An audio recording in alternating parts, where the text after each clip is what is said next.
Hello दोस्तों, आज मैं आपके सामने जिस मूवी को एक्सप्लेन करने जा रहा हूँ वो अब तक की साल 2026 की सबसे ज़्यादा, सबसे बड़ी और सबसे बेस्ट हॉरर मूवी है। अगर आप इवल डेथ की ब्रूटैलिटी को कि किस तरह डीमंस इंसानों के अंदर घुस कर उनका हुलिया ही बिगाड़ देते हैं, द कॉन्जरिंग की सुपरनैचुरल को और द ममी फ्रेंचाइज को इकट्ठा करें तो तब भी ये मूवी इन सबसे बेहतर है। तो दोस्तों, हमारी मूवी का स्टार्ट एक इजिप्शियन फैमिली को दिखाते हुए होता है जिसमें मॉम, डैड, उनके दो बेटे और एक टीनेजर गर्ल शामिल है। ये लोग इजिप्शियन सिटी कायरो में रहते हैं जहाँ पर दूर दूर तक रेगिस्तान है। दोस्तों, जब ये लोग अपने घर जाते हैं तो वो रेगिस्तान के बीचों बीच एक हरियाली से भरा हुआ घर होता है जो कि इस जगह के हिसाब से काफी अजीब बात होती है। तो दोस्तों, घर में जाते ही ये लोग देखते हैं कि इनके पेट बर्ड को किसी ने बहुत बुरे तरीके से जख्मी कर दिया है। ये लोग उसकी मदद करना चाहते हैं लेकिन फिर भी वो मर जाता है और मॉम और डैड समझ जाते हैं कि अब कुछ बहुत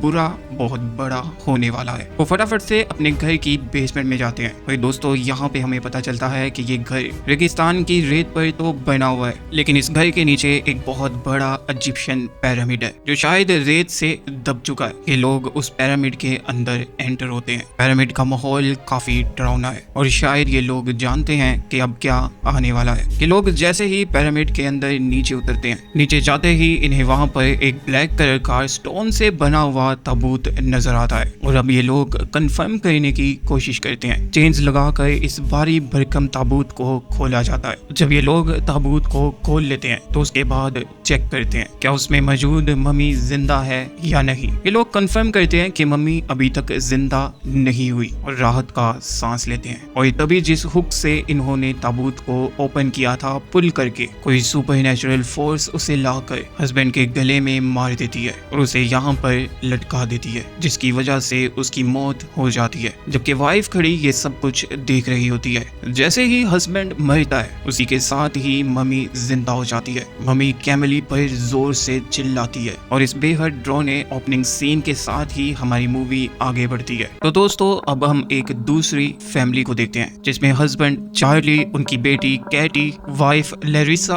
और उनका बेटा सुबेस्टियन शामिल है। चार्ली इस वक्त अपनी बेटी कैटी को इंटरनेशनल मोर्स कोड की प्रैक्टिस करवा रहा होता है। दोस्तों, ये मोर्स कोड इस तरह होता है जिसे आप टैप टैप लैंग्वेज कह सकते हैं, यानी टैप से और उनकी तादाद से अल्फाबेट्स लिखे जाते हैं। ये लोग न्यूयॉर्क से यहाँ पर शिफ्ट हुए हैं और चार्ली जो है वो मीडिया में रिपोर्टर की जॉब करता है। चार्ली की वाइफ लेरिसा प्रेग्नेंट है और ये लोग यहाँ कायरो में लेरिसा की मोम के साथ रहते हैं उनके घर में। एक दिन कैटी अपने घर के गार्डन में खेलने के लिए जाती है और वहाँ पर एक लेडी फेंस के दूसरी तरफ से उससे बात करने लगती है। इस लेडी की बात सुनकर ऐसा लगता है जैसे ये कैटी की फ्रेंड की मॉम है, लेकिन दोस्तों शायद आप इस लेडी का चेहरा देखकर ये पहचान पाएं कि वो कैमिली है जिसे हमने मूवी के स्टार्ट में देखा था। वो कैटी को कुछ मैजिक ट्रिक्स दिखाती है और उसके बाद चॉकलेट खाने के लिए देती है। और दूसरी तरफ हम देखते हैं कि चार्ली अब वापस न्यूयॉर्क जाने का प्लान बना रहा होता है। वो कॉल पर किसी से बात कर रहा होता है। जब वो बात करते करते अचानक से अपनी बेटी के टॉय हाउस को देखता है तो वहाँ पर ढेर सारी चॉकलेट्स पड़ी होती हैं जो कि शायद कैमिली की बेटी ही उसे ला कर देती है। क्योंकि चार्ली को इस बारे में नहीं पता होता इसलिए वो बहुत ज्यादा परेशान हो जाता है और अपनी बेटी को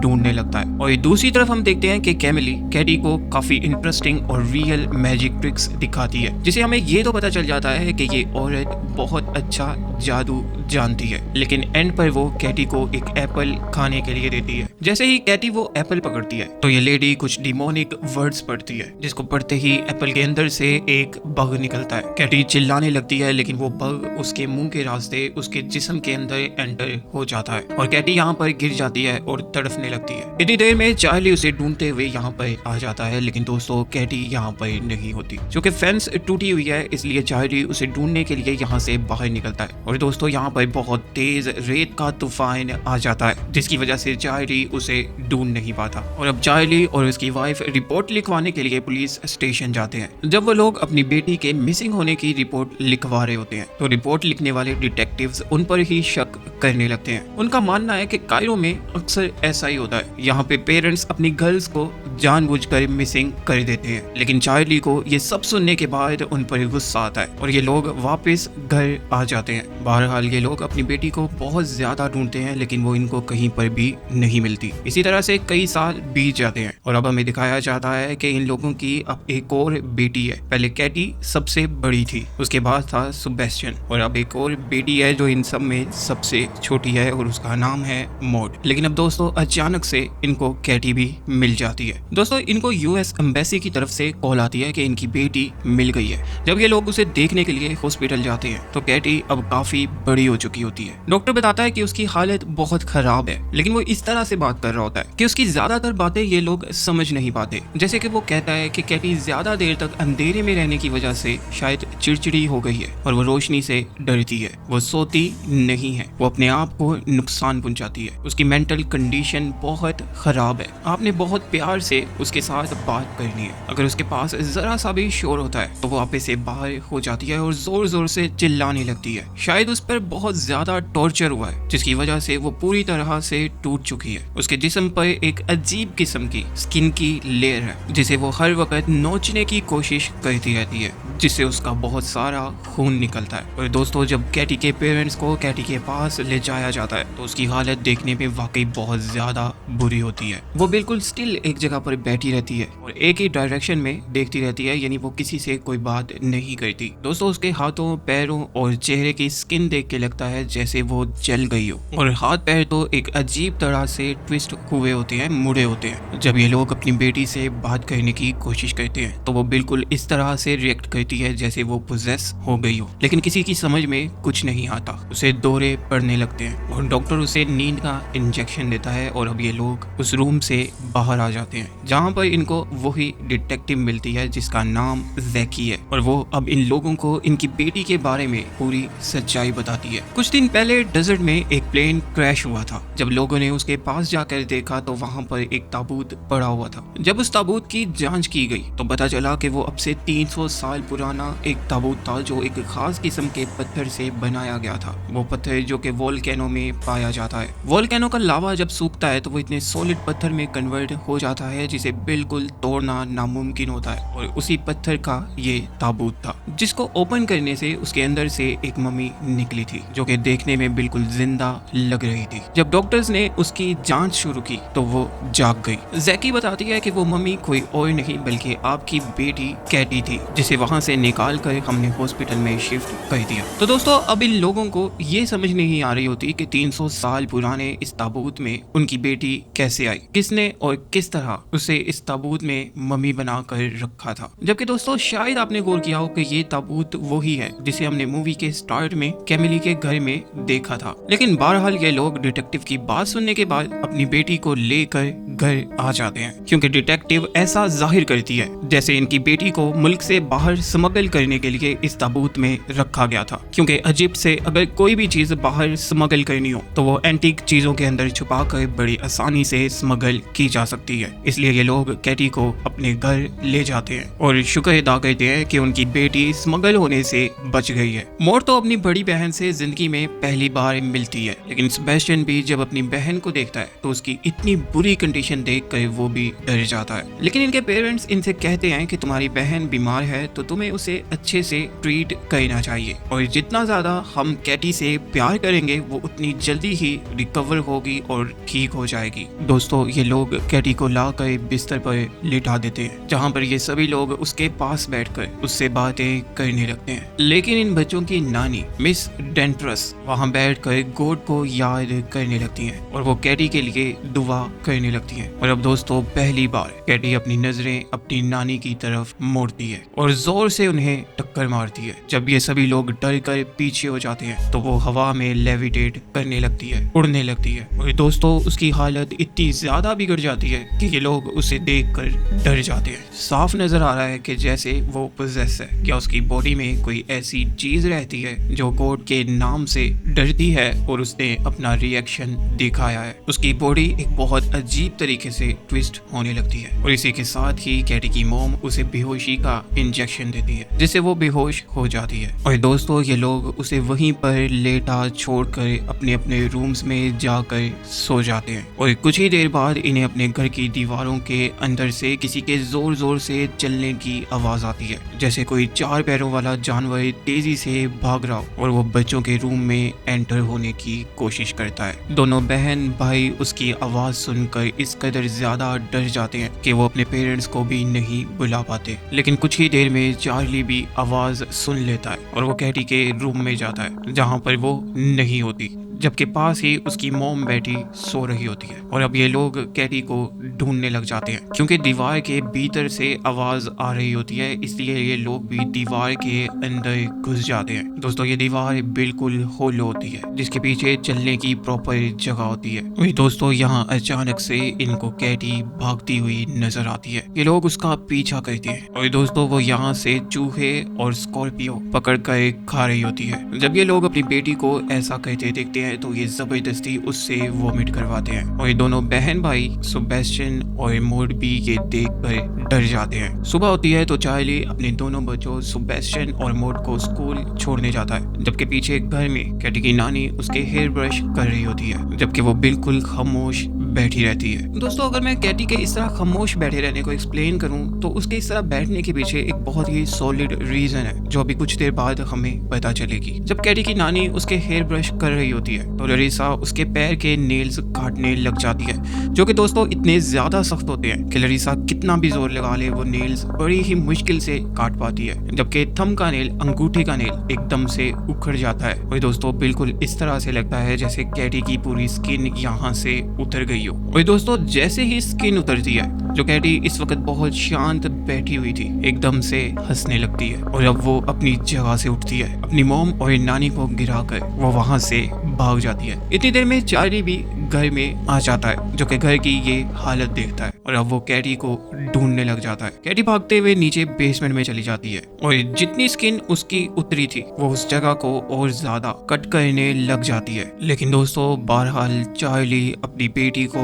बेसमेंट से पकड़कर वापस ले आता है। जब कैटी की मॉम उसकी बैंडेज कर रही होती है, उसकी पट्टी कर रही होती है, उस वक्त भी वो अपने फादर चार्ली की तरफ देखकर अपने दांतों को बहुत ही अजीब तरीके से बजा रही होती है, जिसे उस वक्त तो चार्ली नहीं समझ पाता। लेकिन वो जब अपनी बेटी की व्हील चेयर लेने जाता है तो उसे वहाँ पर अपनी बेटी का वो मांस का टुकड़ा मिलता है जो नेल काटते वक्त उसकी बॉडी से अलग हो गया था। वो देखता है कि ये एक बहुत ही अजीब किस्म की चीज है जिसमें कुछ लिखा हुआ है और वो इसकी एक एक परत को अलहदा कहने लग जाता है, जिसके ऊपर अलहदा अलहदा कुछ वर्ड्स लिखे होते हैं और वो तजस्सुस में ये जानने के लिए कि ये क्या चीज है प्रोफेसर बिक्सलर के पास जाता है जो इन चीजों को बहुत अच्छी तरह से समझते हैं। लेकिन दोस्तों इस वक्त तो प्रोफेसर बिक्सलर को कुछ समझ नहीं आता और चार्ली को कल बताएंगे कि ये क्या लिखा हुआ है और चार्ली अपने घर वापस आ जाता है। एक दफा फिर चार्ली जब अपनी बेटी कैटी के पास बैठा होता है तो वो बहुत ही अजीब तरीके से अपने दांत जोर जोर से बजा रही हो और अब चार्ली को याद आता है जैसे उसकी बेटी मोर्स कोड में बात कहना जानती थी, वो कोड को डिकोड करता है तो उसके सामने लिखा हुआ एक नाम आता है लैला। लेकिन चार्ली को ये समझ नहीं आता कि लैला कौन है और मेरी बेटी मुझसे क्या कहना चाहती है। लेकिन वो डिटेक्टिव जैकी को कॉल करता है और उसे लैला नाम की औरत को ढूंढने के लिए कहता है, लेकिन फिर खुद अपने घर में अपनी बेटी की पुरानी चीजों में से ये लैला का भेजा हुआ एक कार्ड ढूंढ लेता है जिस पर उसका पूरा नाम लैला खलील लिखा होता है। और दोस्तों ये वही लेडी होती है जो कैटी को चॉकलेट्स बेचती थी। चार्ली उस कार्ड की पिक्चर्स जैकी को भेज देता है क्योंकि ये कार्ड पोस्ट से आया था और वो जो भी लेडी थी वो चार्ली के कैटी के घर के पास रहती है और इस इलाके में एक ही पोस्ट ऑफिस है। तो जैकी लैला खलील नेम की लेडी को सर्च करना शुरू कर देती है। दोस्तों सर्च करते करते कुछ देर बाद उसे समझ आता है कि वो ताबूत जिसमें से कैटी को निकाला गया था उसके साथ उसे कुछ इस किस्म के फल मिले हैं जो इस रेगिस्तानी एरिया में होना मुश्किल है। तो फिर वो सर्च कर दिया कि इस 80 किलोमीटर के रेडियस में किस जगह पर किस घर में इस तरह के फल हो सकते हैं और सैटेलाइट इमेजेस देखने पर पर उसे पता चलता है और दोस्तों ये कोई और नहीं बल्कि वही घर होता है जिसे हमने मूवी के स्टार्ट में देखा था। जैकी इन्वेस्टिगेशन करने के लिए उस घर की तरफ निकल पड़ती है और दूसरी तरफ चार्ली भी दोबारा से प्रोफेसर बिक्सलर के पास जाता है, जहाँ पे वो अब चार्ली को कुछ ऐसा बताते हैं जो चार्ली के लिए यकीन कर पाना बहुत ज्यादा मुश्किल होता है। पता चलता है कि ये कोई आम वर्डिंग नहीं लिखी बल्कि ये एक पूरी लैंग्वेज है जो आज से 3000 साल पहले बोली जाती थी और ये उस लैंग्वेज में कुछ हेरेटिक लिखा हुआ है किसी बहुत बड़े शैतान को रोकने के लिए। एक ऐसा शैतान जो पूरे के पूरे खानदान तबाह कर देता है, जिसे बाप को बेटे से लड़वाने में, माँ को बच्चों से लड़वाने में, बच्चों को आपस में लड़वाने में, यानी फैमिली मेंबर्स के आपस में लड़ाई करवाने में और उन्हें तबाह करने में बहुत मजा आता है। और दोस्तों इस शैतान की सबसे ज्यादा डरावनी बात क्या होती है कि वो सिर्फ एक विस्पर से, सिर्फ एक टच से एक शरीर से दूसरे शरीर में जा सकता है, यहाँ तक कि वो दूसरे शरीर को अपनी मर्जी से हैंडल भी करवा सकता है। लेकिन दोस्तों इन्हें पता चलता है कि ये कैटी की स्किन के ऊपर एक पट्टी नुमा कोई चीज लिपटी हुई थी, लेकिन दोस्तों ये उस शैतान को इस जिस्म में लाने के लिए नहीं बल्कि उस शैतान को इस जिस्म में कैद करने के लिए लिपटी हुई थी, जिससे वो हमेशा इस जिस्म के अंदर रहे और इससे बाहर ना निकल सके। अभी ये लोग काफी हद तक बात समझ जाते हैं, लेकिन दोस्तों अभी भी ये बात काफी अधूरी थी। जैकी जो उस घर तक पहुंच जाती है उसे वहाँ कोई नहीं मिलता। जब वो उस घर की बेसमेंट में जाती है तो दोस्तों उसे वहाँ वही पिरामिड नजर आता है। अब जब वो उस पिरामिड की बेसमेंट में उतरती है तो उसे सारी कहानी समझ आ जाती है। दोस्तों जब वो बेसमेंट से बाहर निकलती है तो इतनी देर में कैमिली वहाँ आ जाती है जो कि जैकी पर अटैक करती है, लेकिन जैकी फायर करती है, इस वजह से वो नीचे गिर जाती है और इतनी देर में यहाँ पर उसकी बेटी आ जाती है जो कि जैकी को देख कर वहाँ से भागती है और जैकी उसका पीछा करती है। कुछ दूर जाने के बाद वो सहरा की रेत में दबी हुई एक बॉक्स निकालती है और जैकी को दे देती है। दोस्तों असल में इसी लेडी का नाम लैला खलील है जो जैकी को बॉक्स देती है। जब उस बॉक्स को खोला जाता है तो उसमें एक पुरानी कैसेट पड़ी होती है जिसके ऊपर कैटी लिखा होता है। और अब दोस्तों दूसरी तरफ हम देखते हैं रात के वक्त मोड अचानक वॉशरूम के लिए जाती है और जब वो वापस आने लगती है तो उसे कैटी के रूम से बहुत ही सुरीला गाने की आवाज आती है, जैसे कैटी अंदर बैठी गा रही हो। अब तक वो बिल्कुल नहीं बोलती थी, लेकिन अचानक से वो इतनी मीठी आवाज में गा रही होती है कि कैटी उसकी आवाज सुनकर आहिस्ता आहिस्ता उसके रूम की तरफ चलने लगती है। जब वो उसके रूम के बिल्कुल करीब जाती है तो कैटी उससे बात करती है और उससे बात करते करते अचानक से उसके पैरों को चाटने लग जाती है दरवाजे के नीचे से। मौत डर के वहां से भागने लगती है, लेकिन कैटी डिमोनिक वर्ड्स पढ़ती है जिससे मौत हवा में लेविटेट करने लगती है। दोस्तों सीन यहाँ से शिफ्ट हो जाता है और अब हम देखते हैं कि मौत अपनी क्लासरूम में बैठी अपनी टीचर के साथ बदतमीजी करती है। वो बिल्कुल वही सेम वर्ड्स बोल रही होती है जो इस वक्त घर में बैठी कैटी अपने लिप्स से दोहरा रही होती है। मौत के फादर को मौत के बारे में कंप्लेन मिलती है, इसलिए चार्ली उसे लेने के लिए उसके स्कूल जाता है और इसी वक्त सेम टाइम में इनकी नानी घर में बैठी कैटी के पास गॉड से प्रेयर कर रही होती है और फिर एक दफा फिर वो कैटी के लिए प्रेयर करती है और कैटी एक दफा फिर बेकाबू हो जाती है। वो सीधा पहले तो उसके हाथ पर काटती है, फिर उसे जोर से जमीन पर गिरा देती है और जैसे ही नानी मुड़कर पीछे देखती है, पीछे तो कोई नहीं होता और फिर अचानक से कैटी उसके सामने आती है और दोस्तों वो अपनी नानी का बहुत बुरा हाल करती है और एंड पर वो सिर्फ एक फूंक मार के उसे विंडो से बाहर उड़ा देती है और वो विंडो से बाहर चार्ली और बच्चों की कार पर जाकर गिर जाती है, लेकिन वो अभी जिंदा होती है और इसी वक्त यहाँ पर भेड़िए आकर उसे नोच नोच कर खा जाते हैं। और अब सीन शिफ्ट होता है नानी के फ्यूनरल पर, जहाँ पर लोगों को बिल्कुल समझ नहीं आ रही होती कि नानी विंडो तोड़कर नीचे कैसे गिर गई। दूसरी तरफ जैकी कैटी नाम की टेप प्ले करती है और दोस्तों उसे इस टेप में वही वुमेन बैठी हुई नजर आती है जिसका नाम कैमिली है। वो असल में लैला खलील की मॉम थी और लैला खलील वही बच्ची है जिसे हमने मूवी के स्टार्ट में उस कार में बैठे हुए देखा था। दोस्तों ये हॉरिफाइंग टेप देखने के बाद जैकी लैला खलील से इन्वेस्टिगेशन करती है है और ये तकरीबन अब उसे सारी बात पता चल जाती है। लैला बताती है कि उसकी मॉम एक ऐसे कल्ट का हिस्सा है जो 300 साल से एक ऐसे डीमन को दुनिया पर आने से रोक रहे हैं जो इस दुनिया को तबाह कर सकता है। और ये दोस्तों हमें पता चलता है कि जो प्लेन क्रैश हुआ था उसमें जो पायलट्स मारे गए थे वो लैला के ही वो 2 छोटे भाई थे, क्योंकि उस जगह पर जहाँ पर इन लोगों का घर है वहाँ पर फ्लड आने वाला था। इसलिए ये लोग उस ताबूत को लेकर प्लेन में रखकर किसी ऐसी जगह शिफ्ट हो रहे थे जहाँ पर वो उस ताबूत को महफूज कर सके। फिनरल पर इस वक्त जहाँ बहुत से लोग इकट्ठे थे, मॉड भी पोजेस हो चुकी है। कैटी को उसके फादर एक रूम में लॉक कर देते हैं और उसका ध्यान रखने की जिम्मेदारी देते हैं सेबेस्टियन को, जो वहाँ पर खड़ा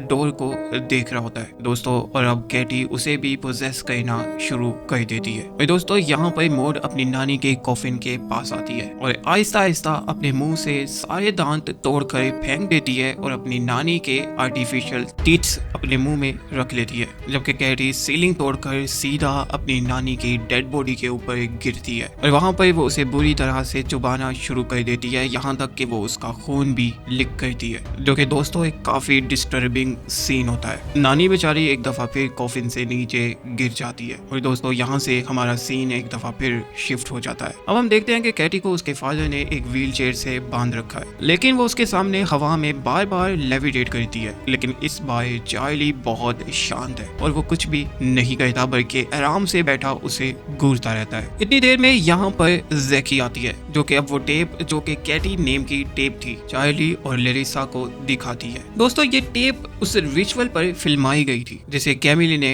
परफॉर्म किया था। इस रिचुअल में वो कैटी को उस ताबूत के ऊपर रखती है जिस वक्त वो बिल्कुल ठीक और जिंदा होती है और डीमन को पुराने होस्ट से नए होस्ट यानी कैटी में ट्रांसफर करती है और वो सभी लोग यहाँ पर मिलकर डिमोनिक वर्ड्स चांट कर रहे होते हैं, जिसकी वजह से डीमन पुराने होस्ट से नए होस्ट में शिफ्ट हो जाता है। और अब दोस्तों हमें यहाँ पर पूरी कहानी इस टेप के अंदर ही कैमिली समझाती है, बताती है। उसका मकसद है इस टेप को रिकॉर्ड करना ताकि उसकी आने वाली नस्ल फ्यूचर में इस तरह आसानी से कर सके, क्योंकि 300 साल से उनका ये रिचुअल, ये तरीका इसी तरह से चलता आ रहा है। दोस्तों असल में ये लोग एक डीमन को काबू करने के लिए इस तरह कर रहे हैं जिसका नाम है नेस्मेरेनियन। दोस्तों ये 82वीं मम्मी है जिसके अंदर उसको ट्रांसफर किया जा रहा है। बात कुछ इस तरह से है, जब पुराना होस्ट मर जाता है उसकी उम्र पूरी हो जाती है लेकिन ये डीमन जिंदा रहता है, तो इसे एक नए होस्ट में ट्रांसफर करना पड़ता है ताकि ये वहां पर दोबारा से कैद हो जाए, क्योंकि अगर ये पुरानी डेड बॉडी के अंदर रहेगा तो ये उससे बाहर एस्केप कर सकता है। और जैसे ही इसे न्यू होस्ट में ट्रांसफर किया जाता है तो इसके गिर्द, उस बॉडी के गिर्द कुछ ऐसी बैंडेजेस लपेटी जाती हैं जिनके ऊपर ऐसी लाइंस लिखी होती हैं जिनकी वजह से ये डीमन उस बॉडी के अंदर कैद रहता है और ज्यादा असर नहीं कर सकता। दोस्तों इस टेप में कैमिली बता रही होती है कि उसकी ये मजबूरी है कि उसे हर बार एक जवान जिस्म चाहिए होता है जिसमें वो उस डीमन को कैद कर सके और वो ज्यादा अरसे तक उसमें कैद रहे, क्योंकि पुरानी बॉडी, ओल्ड बॉडी अगर मर गई तो डीमन एस्केप कर सकता है। दोस्तों असल में तो वो दुनिया को बचाना ही चाहती है लेकिन उसका तरीका ठीक नहीं है। दोस्तों जितनी देर में ये लोग यहाँ पर उस डीमन के बारे में जान रहे होते हैं, दूसरी तरफ कैटी अपने भाई को बुलाकर उसकी हेल्प से अपनी बॉडी पे लगी हुई तमाम पट्टियां हटा देती है और अब डीमन बिल्कुल आजाद हो जाता है। और अब कैटी अचानक से इन लोगों पर हमला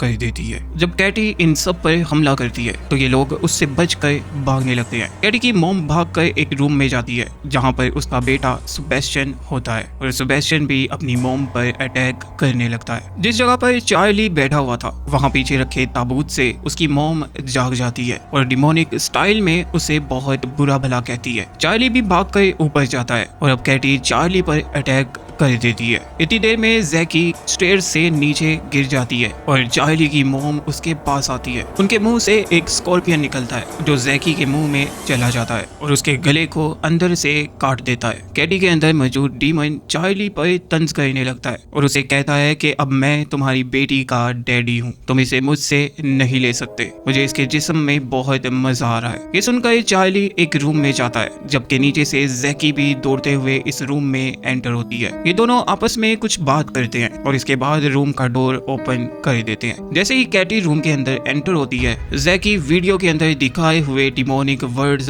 पढ़ने लगती है और चार्ली जोर से कैटी को पकड़ लेता है। इतनी देर में कैटी की मॉम भी इस रूम में आ जाती है और दोस्तों डिमोनिक वर्ड्स पढ़ने की वजह से वो डीमन कैटी के जिस्म को छोड़कर चार्ली के जिस्म में चला जाता है, जिससे वो थोड़ी देर के लिए बेहोश हो जाता है। घर का माहौल अब बिल्कुल नॉर्मल हो जाता है।